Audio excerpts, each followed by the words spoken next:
Welcome to the Westside Investors Network, WIN, your community of investing knowledge for growth. This is the Real Estate Professionals Investing Podcast for real estate professionals by real estate professionals. This show is focused on the next step in your career, investing. Thank you for listening. And please, if you like our content, rate us on your podcast provider. Just a quick disclaimer, the views and opinions expressed in this podcast are for educational purposes only and should not be construed as an offer to buy or sell any shares or securities, make or consider any investments, or take any other action. Welcome back to another episode of the Deal Deep Dive segment on the Westside Investors Network podcast. I'm your host, Trent Werner. In this segment, our featured guests will share their unique stories on a specific deal they've invested in. We will dive deep into finding the deal, financing the deal, writing an offer, and the due diligence.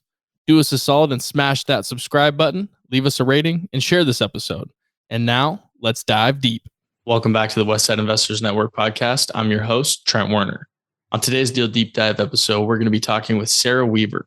Sarah owns multiple businesses, is an author, life coach, real estate investor, and full-time traveler.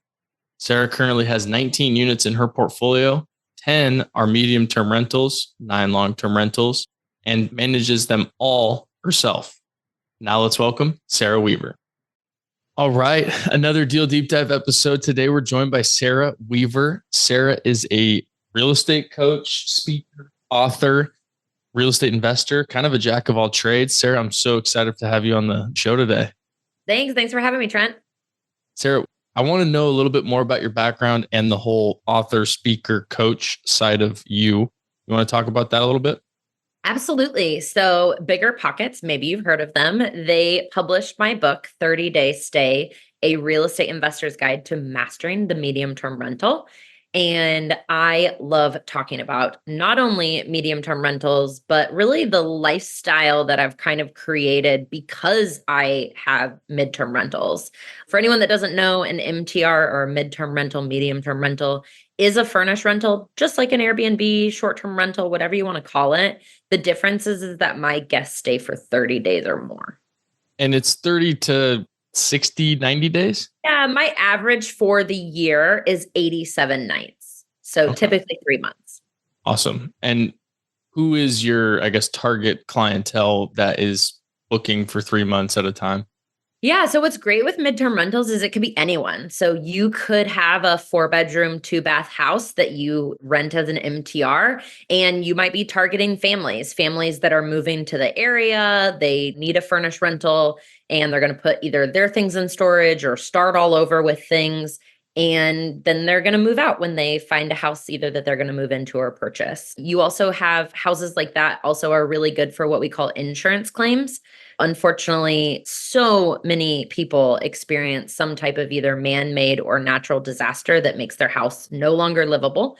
And so their insurance company actually pays you, the real estate investor, to have that insurance claims holder live in your house. And that policy holder moves in. They move in for 3 months. They're like, yeah, my house will get renovated in 3 months. And you're like, no, it won't. And they end up staying for 9 to 12 months.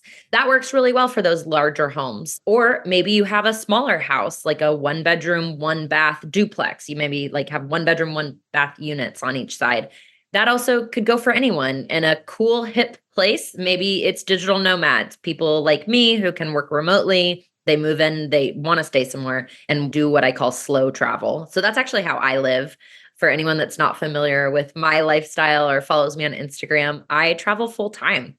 I last year spent 5 months in Guatemala, spent a month in London this summer, spent almost a month in Africa. And I'm traveling full time. And so what's cool is that I am a medium-term rental tenant as well as a host. And I typically host travel nurses or travel medical professionals. I own 10 furnished rentals. And right now, 6 of them are all travel medical professionals, but really ranging in age. I think a lot of people think a travel nurse is always 20 or 30 something. They're doing this before they settle down. But my tenant in my building next door, I actually happened to be in one of my units today, and she's in her 60s. And she just thought, hey, I'd like to make a much higher hourly rate and be a travel medical professional and see the country. And then there's lots of different other MTR tenants that move into your house. But use your imagination. Why would anyone need to live in a furnished rental for more than 2-night, 3-night stay? And that is an MTR guest. A medium term rental or MTR is something that I haven't really, I mean, I know what it is. I haven't really dove into it or researched it a whole lot. So that was a very interesting viewpoint on who the tenants could be. Did you get into this because you were either A, already traveling full time, or B, wanted to live that way? And is that what kind of drove you to this, or how did you get into the medium term rental? Yeah, great question. So I bought my first rental property when I had the ability to work remote. So I've been fully remote since 2015. I'd live in an apartment. I lived in Austin, lived in Denver, and in between those two stays, I went to South America for 3 months, went to Europe for 3 months. So I've kind of been living this way for quite some time. And then I realized, hey, why don't I buy something? Why don't I use the ability to do a low down payment, owner occupied loan, buy something, fill it with roommates, and then ideally never be there and live in Europe and South America. That's exactly what I've been doing. I bought a property in 2017, bought another in 2019. So it might look like I went really fast, but it feels slow when you're on this side of it. Bought one in 2017, bought one in 2019. And then in 2021, I did pick up a fourplex, a duplex, and a fourplex all in one summer. And that is when I started furnishing the units and renting both short-term and medium-term. Got it. Well, how many total units do you have in your portfolio right now? 19 now. 19 in Kansas, Missouri, Nebraska, and Iowa. And 9 of them are the medium term rentals. The other 10 are long-term tenants. Exactly. And about to be switched. I'm actually in the unit right now that I'm furnishing that was a long-term tenant. So I think we'll probably use this one as our deep dive. I will have 10 furnished rentals and 9 long-term. Very nice. Very nice. And now let's talk about the coach, speaker, author side of you. How long have you been doing this? I've been coaching in some capacity for the last 4 years. And I think what makes me really unique is I really focus on what are you not saying and what are you not doing? I think a lot of us know what we want our life to look like, or at least parts of our life. And then some of us are like, no, can you actually just tell me what to do? And what's great about working with me is I can do both. I really have figured out what I wanted this chapter of my life to look like. The last 10 years, more or less, I've put a really huge emphasis on experiences and travel, because someday I want to be picking up toys for a little one while trying to manage a podcast just like you, Trent. I really emphasize I'm going to hike Kilimanjaro and do a motorcycle trip through Vietnam and do all these sorts of things now because I can. And what pays for these things is not only the cash flow from the rental income, but also my multiple businesses. I have a coaching program. I speak all around the country, actually now all around the world. I spoke in Thailand last year and I've spoken in Canada. Yeah, speaking all over the world. I wrote a best-selling book for Bigger Pockets. And then I also own 2 companies that serve the real estate community. The first is Aria Design Services. That's ARYA, Aria Design Services. And we'll help you analyze, furnish, and launch your next property. If you live in New York and you want to buy a duplex in Iowa, I like buying boring buildings in boring markets. And if you're like, yeah, that sounds great, but I don't want to go there, especially in the winter, to furnish it, no problem. Hire Aria Design Services and we will completely furnish it for you. It's a customized design. We are investors before we're interior designers, and we will save you money and save you a lot of time and headache. If anyone's put together a furnished rental, it sounds like a great idea until you do it. You can hire Aria to do that for you. It's very interesting. I love how you've gotten very clear on how you want to live your life. How, like you said, you want to live this chapter, and you're very clear from what it sounds like on what you want to do and what you want to achieve, which is awesome. I think, like you said, there's a lot of people that need people like you to tell them, hey, this is what I think you're saying, but you're not being that clear with it. Let's get clear and let's go do that. Let's take the next steps to make sure that happens. And to tell you that you deserve it. I think a lot of people think like, oh, that's good. Like someone's probably listening to this right now and they're thinking, oh, good for her. Like she doesn't have kids yet. She gets to go do these things. Well, guess what, you guys? I hiked Kilimanjaro with a mom who left her husband and her kids at home. I hiked Kilimanjaro with a mom who all of her kids are adults now and she's divorced and she's like, hell yes to adventure. I hiked with a single mom who's raising her kids on her own and was able to get childcare so that she could do this epic adventure. I hiked with someone who was 29 and someone that was 55.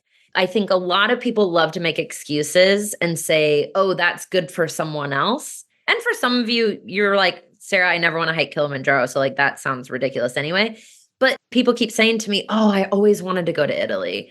Or, oh, I've always wanted to do that. I'm like, well, if you really always wanted to do it, I think you would have done it already. So let's be a little more honest with yourself. What do you really want to do? And go do that thing. Yeah, and I love that. And I've probably shared it on this podcast at some point, but I had a pretty traumatic experience about 6.5 years ago where I died in a car accident. And every day after that, it was like forced on me of go do what you want to do. The whole borrowed time mentality type thing. And if people can get to that point without having to experience a significant injury and surgeries and all that stuff, more power to them because they get to go do these things without getting slapped in the face by life a little bit. And I love your mindset by, just go do it. There's nothing holding you back other than yourself at the end of the day. And for some people, money. I want to be very transparent. Like money is really tight for some people. Maybe the chapter that they're in right now is growth mode. Let's figure out this real estate thing because, guys, I'm telling you, real estate is the vehicle. But before we move on, I want to talk about something that I've actually never talked about on a podcast. I, too, was in a near fatal car accident. And I agree with you. I can pinpoint now that that moment changed me forever. It was 2006. I was only 16. So that ages me. I'm 33 now, everyone. And I was sitting like front seat passenger because I remember now, Trent, vividly, I yelled shotgun as we were walking to the car and we got T-boned. And my point of impact or the point of impact was my seat. And the other two girls, thankfully, the driver and the girl in the back seat, they walked or hobbled out of the car. The driver was a 15-year-old driving a huge ass Suburban. She walked out of the car and I was trapped. I was trapped inside. They actually had to use the jaws of life to cut the car open to get me out. And I was never the same. It was both like mentally and physically really, really traumatic. We won't get too into it, but that is fairly similar to what I went through. It's same seat, same impact point. We'll have to talk more about that later on. But thank you for sharing that. Personally, I can say the same thing of, I remember what people told me because, I wasn't conscious after the impact, but I remember everything leading up to that. And then obviously I remember how it affected me. And I tell people now it was a blessing in disguise. Once you get through that, it was a very life-changing moment to kind of kickstart my career and my family and everything like that. Looking back on it now, it was a blessing in disguise for sure. For me, it really made me a yes person because whether it's morbid or not, I was like, well, I may not be around next summer. So I'm going to study abroad this summer. As I mentioned, like I kind of see my life in chapters. One of the other reasons I studied abroad that summer, for example, is I was like, well, next summer, I'll probably have to get an internship or I'll get a boyfriend. I live my life pretty intentionally. Thankfully, it didn't make me YOLO and like go do drugs, rock and roll, and a bunch of sex. Yeah. I'm sure my parents really appreciate that. But it did make me like, yeah, like, why not? Why not do this motorcycle trip? Or why not go running with the bulls? Not because I want to be dangerous. I really value safety in life. But I'm like, you're only going to be young once. And I may only have this opportunity to do something this wild right now because one, tomorrow is not guaranteed, but also there's so many things in life that will tie you down. Absolutely. I saw a good or an interesting quote yesterday. I think it was a child talking about a parent, but I guess this kind of pertains to anyone that is older than us. But the quote was, our parents are doing life for the first time too. And when you think about it that way, it's like you think your parents have it all figured out or people that are further in life have it all figured out, but they're just doing it for the first time too. And I thought that was interesting. And how you use that first and only time is very valuable. And it, like you always say, you got to live life, not do life type thing or whatever that quote is. But I thought that was very interesting. Yeah, I think so too. And then what I found is that when I really bet on myself when it came to real estate investing, it made saying yes to these other things so much easier. It would be very naive of me to not say, like, yeah, the money helps. But I want to be really clear that I started investing that very first property that I bought when I was 27. I was making $47,000. I mean, I wasn't even making $60,000 like most Right. of my peers, let alone six figures. And I just was very clear on what I wanted. I was an adamant saver. And I paid for school by myself. My mom cleans houses. My dad works for a window company. I really worked for my money. And so I think I valued it a lot. And then I spent a lot of money on travel and living like a dirty backpacker. But you've earned that right. You have earned that right to do that. And now here's a word from our sponsor. Get things done while you're on the move. Learn more about working with a virtual assistant through Offsite Professionals. It's a great way to get all the things done that you need to get done. Have freedom in your time and streamline your life by automating your business. Stop spending time on the tasks that you can delegate and start spending more time on your superpower. Call us today at 503-446-3177 or visit our website at offsiteprofessionals.com. Uptown Syndication is now offering a syndication coaching program for you to take your real estate portfolio to the next level. This is your opportunity to have experienced syndicators, AJ and Chris Shepard, coach you on your way to controlling your real estate investing future. Our coaching program will provide you with the tools and framework needed to begin syndicating real estate in your target market. Go to uptownsyndication.com today to learn more. All right, Sarah, now let's transition into the properties that we're talking about, right? You said you're sitting in one of them today. Let's talk about this deal. I know you mentioned already that you're going to turn this long-term unit into a medium-term unit. We'll get into the reasons behind that in a minute, but what is this deal? What's the property? How many units? When did you buy it? We'll start with that.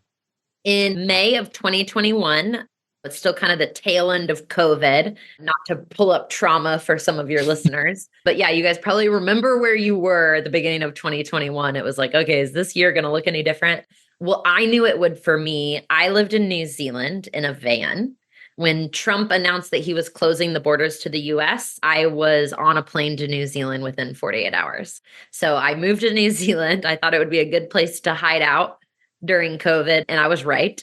I was analyzing properties in the Midwest all the way from New Zealand. I ended up getting under contract on a fourplex here in Omaha, Nebraska. For those of you that don't know, I grew up in Kansas City. I had been to like a suburb of Nebraska, really never been to this part of Omaha or really anywhere near here. And my agent kept saying, it's so hip. And I kept saying, stop saying hip about Omaha, Nebraska. Like, knock it off. I'll circle back to that before we end. But I went under contract on this property and I realized that it would cost me about $85,000 in down payment if I didn't live in it, or it would be $12,000 if I could own or occupy. And there was a unit vacant. And I thought, oh my gosh, is it worth 70 grand to move to Nebraska? And for me, it was. I was like, I am kind of like, I haven't seen my family in almost 2 years. I was living on the other side of the world. Before that, I was in Asia. And I was like, yeah, I think it's time. I knew that my grandparents were getting older. They live about 45 minutes away from this property.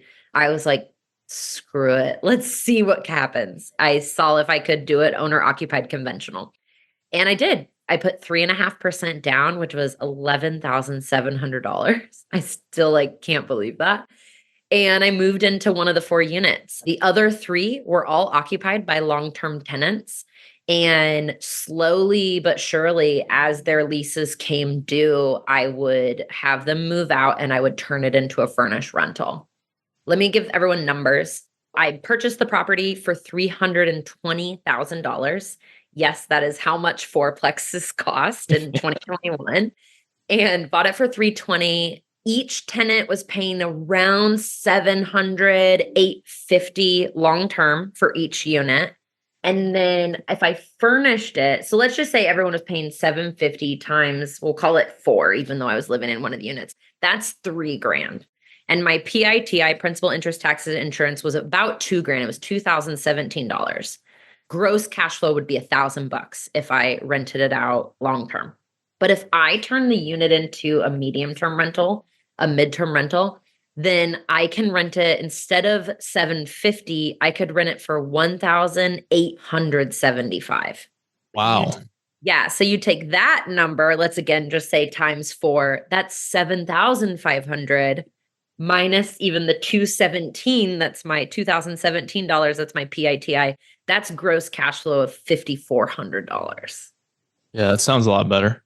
Yeah. So within a couple months, you paid for all the furniture for the first unit or paid for your down payment. And then a couple months later, you paid for all the furniture. And so that's exactly what I did. I slowly turned all of them into MTRs. This very last unit that I'm in at the time of recording, this is December 2023. So it's been a while. My long-term tenant stayed for quite some time. She was excellent. Loved her. She paid top of the market. It was just one less thing I had to do at the time. But finally, it came time for her to move out. And so I'm turning her unit into an MTR. And it's great. It happens to be around the holidays. Like I said, my grandparents live 45 minutes away. Every time I come home for a holiday, unfortunately, a funeral or a wedding or whatever it may be, it's a tax write-off. So that's the other reason, if you guys are listening and you have a relative or somewhere that you go often, buy a property there. Because now every time I fly to Omaha, it's a tax write-off. When it's not my primary. I do own other properties in Omaha now. I actually own the fourplex next door. So I own the fourplex next door. It's doing $7,500 a month in rental income. Its monthly payment is like almost exactly the same. I think it's like $203. I actually have 2 properties that they gross cash flow $5,000. So I'm super conservative. I basically say they cash flow $3,000.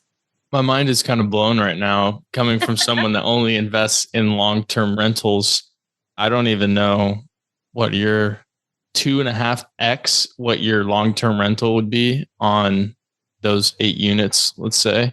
Exactly. I think it's really safe to say that you're almost always looking for 2 times long-term rent. I look for 2.25 because again, I'm really conservative. I do account for vacancy, higher CapEx. Obviously, there's furnishing costs. It needs to be worth your time. And then don't forget you pay for utilities. Again, that's why gross cash flow means nothing because you are paying for utilities. But the really interesting thing on a building like this, I already was paying water for the whole building, even with long term. I was already paying for lawn care and snow removal. Really, the only difference is internet, gas, and electric.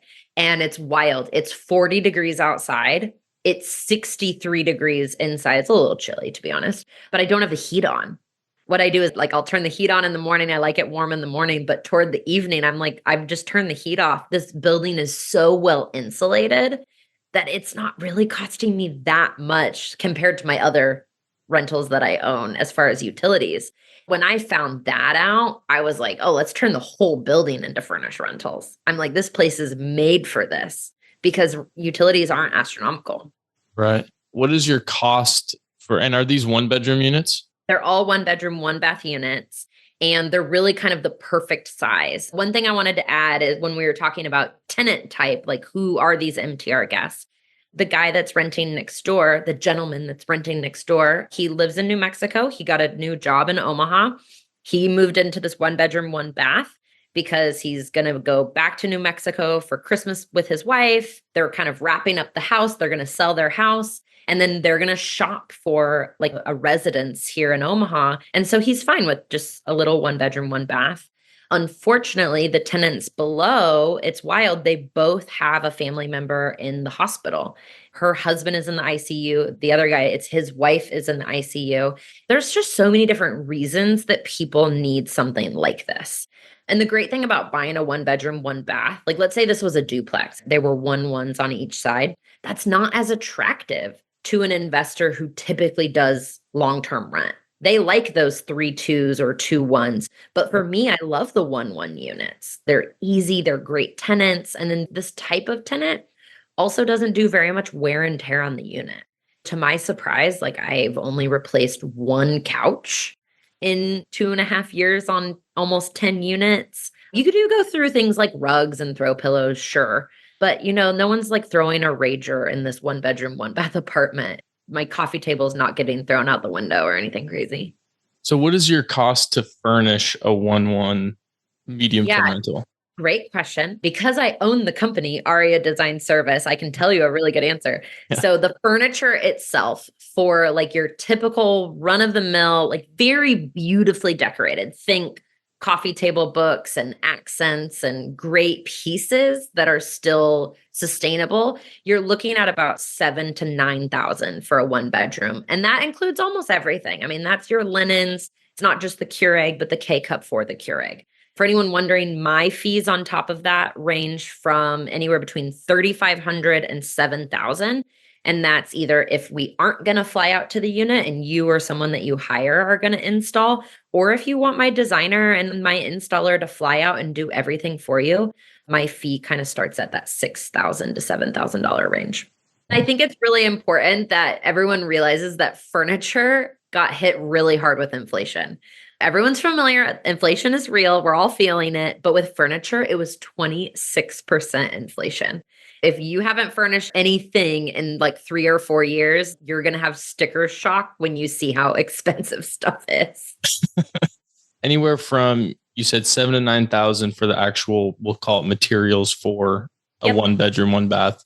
I guess, what's your vacancy when it comes to the medium term side? I know there's so many different variables that can factor into that. But if it's going to cost $9,000 to furnish it, I guess my next question would be is what kind of vacancy are you dealing with if you're shelling that out and then you don't have anybody for months on end? Yeah, I'm so glad that you asked that because so what I can tell you for my units is that when I have it as an MTR, meaning I have a guest stay 30 days, well, first in 2022, 47% of my guests extended from 3 months to 6 months. That means half the time I was having 100% occupancy for 6 months, which is amazing. Sometimes I'll do even a same day turnover.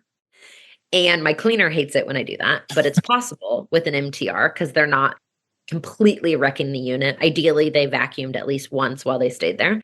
And I do a same day turnover. And so I have 2 units that are 100% occupancy for all of 2022 into 2023.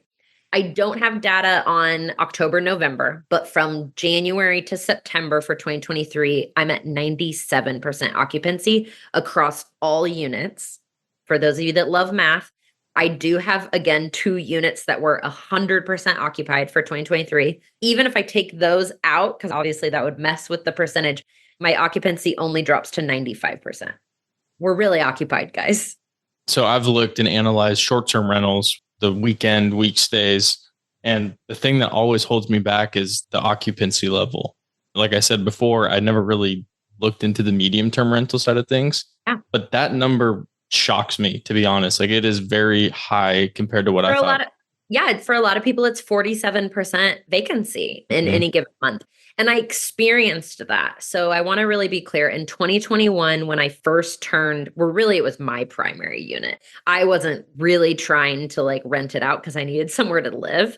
But I put my unit up on Airbnb. I thought I'll go hang out with grandma or I'll go to Mexico. And my second guest wanted to stay in my unit for 62 days. And so I was like, sweet, guess I'm going to Mexico for 65 days. And then when that tenant moved out, it would have been like come August, September, let's just call it the fall. And I still was trying to get short stays. People aren't coming to Omaha, Nebraska on like a Tuesday, Wednesday. That is when I like completely solidified I don't want a short-term rental for a number of reasons, but definitely during the winter. In the winter, you're just not going to get short-term stays at the same rate. It's better in some markets. We're not talking vacation markets, but in a lot of these like secondary markets, you should look at turning your unit into an MTR certain times of the year. For those of you that follow college baseball, the College World Series is here in Omaha. So I do love when a midterm rental guest moves out right before the College World Series. And then I definitely will turn it into a short-term rental for that week or week and a half. That's the other thing is like, this is not passive. Is it taking up all of my time? No, because I no longer have 2 or 3 night stays. When a guest moves in, so actually a guest moved out today, never even talked to her. All of my messages were automated. Like I never spoke one word to her. And she even extended her stay. She stayed here, I think 4.5 months, never talked to her. Like it's my ideal guest. So as long as she leaves a 5-star review.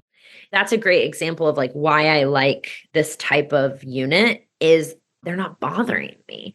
And I'm not bothering them. I'm providing like a safe space for them to stay with all the things that they need. I got that great message today, actually. One of my tenants, Dawn, I actually have ran into her because again, I'm putting together this unit and she just extended for another month. My unit in Des Moines, I had to check out today. The woman called me yesterday. She just extended for another month. It does happen that people also do this last minute. If you're like me and you don't like seeing those vacancies on the calendar, sometimes people do a very last minute booking. I have a unit coming empty tomorrow that I don't have a tenant for yet, and I'm not worried. I'm not worried. Okay, I got a question about the whole automation side of things because the people that I know that do short-term rentals mainly on the coast in Oregon, that's where I'm at. I have a couple people that I know that do short-term on the coast, and they have the automated message set up. The cleaners that they have get notified whenever there's a new booking, that kind of thing. Yep. How did you come up with or develop that process for your medium-term rentals? Is it something that you discovered on your own, or do you have some sort of software system that you use? Yeah, great question. Well, for anyone listening, please read my book because I talk about this. I think you do have to kind of piecemeal things together because the incredible website, furnishedfinder.com, is where I get a huge amount of my guests. Right now, I think about 50-50, meaning 50% come from Airbnb, 50% come from Furnished Finder, and Furnished Finder doesn't integrate with anything. Airbnb integrates great with a bunch of different platforms, Hostfully, Hospitable, Guesty, you name it, it will work. Furnished Finder, you have to manually input them. I personally use Hospitable. Please use my link. Go to saradweaver.com/tools and you'll see everything that I use there. Hospitable is what I manually enter my guests from Furnished Finder into. And then the Airbnb ones are already automated. What's really cool about this, Trent, is like the Schleg encode locks that are on all of my units. It automatically updates the lock to the person's phone number, the last 4 digits of their phone number. That's all automated. Exactly what you mentioned. When that guest yesterday extended her stay that was supposed to check out today for a month, my cleaner automatically got notified. Like, don't come to the unit tomorrow because there's no cleaning. All of it's automated. It's still not 100% passive. I want everyone to recognize that.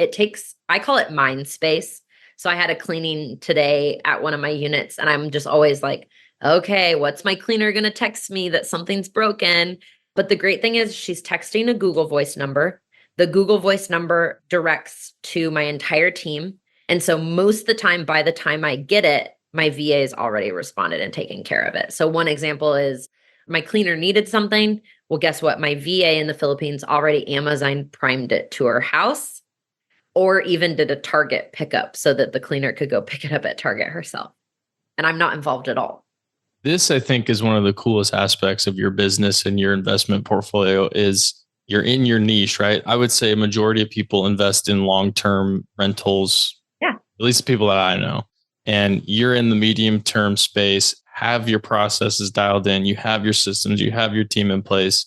And like you said, real estate investing is never really passive unless you pay a property management company to do it. And even at that point, you still got headaches to worry about. Then you're managing them and you're wondering, why am I even paying them? This is such a ripoff. Yeah, at least that's how I have one property manager on one property. It's a duplex. They're both long-term.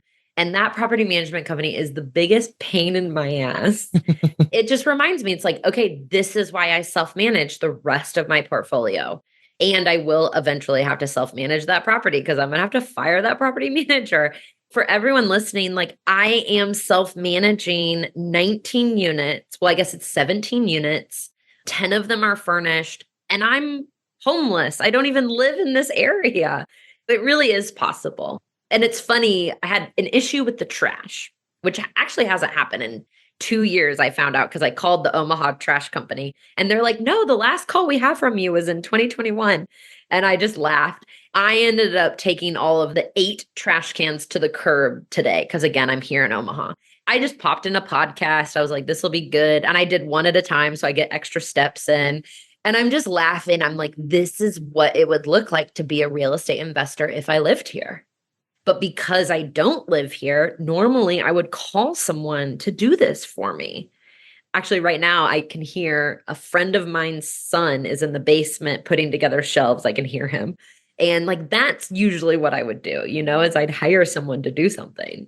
Yes, that costs money for anyone listening. They're like, oh, like if you're never able to do something, but you have to ask yourself if you're a professional or you own your own business, what's your hourly rate?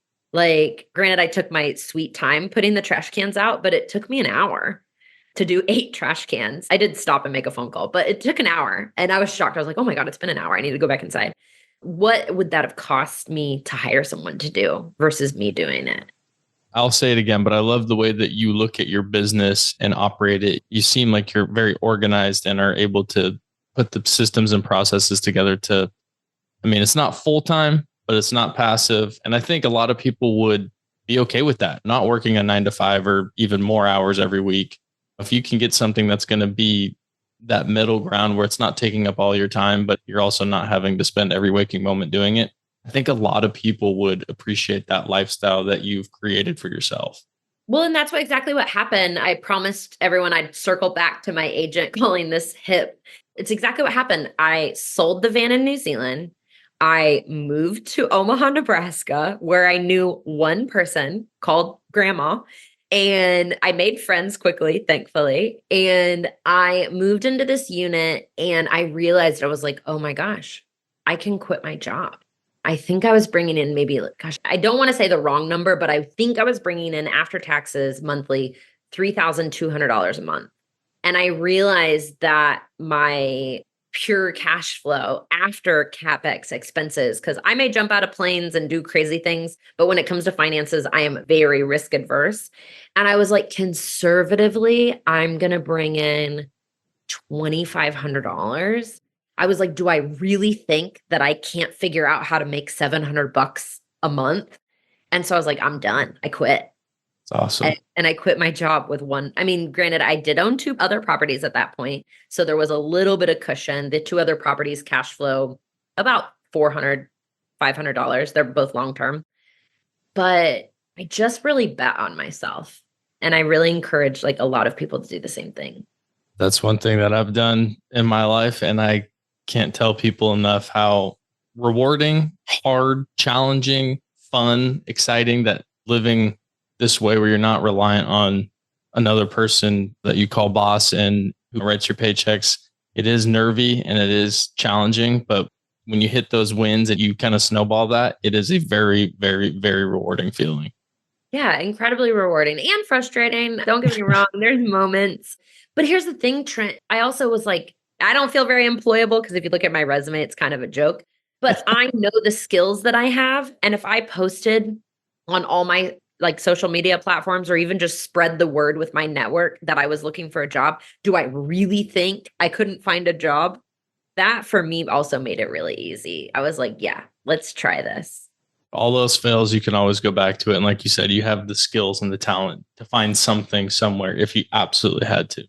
Exactly. Also, I want to tell your audience about, yes, another company that I own because I think it's really fun. I started a company called Invested Adventures, and we take real estate investors on epic adventures around the world. This year, we hiked Kilimanjaro. We hiked the W Trek down in Patagonia. If you're not into hiking, we also just drank a lot of wine in the south of Italy and in Guatemala. If anyone's interested in a really cool way to have a business expense paired with a bucket list experience, check us out. Absolutely. And we'll make sure we link everything that we've talked about today down in the show notes. Sarah, where can people connect more with you aside from the websites that we'll link down there?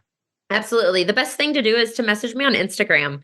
And when I say it, I really mean it. I love hearing from you guys. So my Instagram is, as is my website, is Sarah D. Weaver. So Instagram, Sarah D. Weaver. My website, sarahdweaver.com.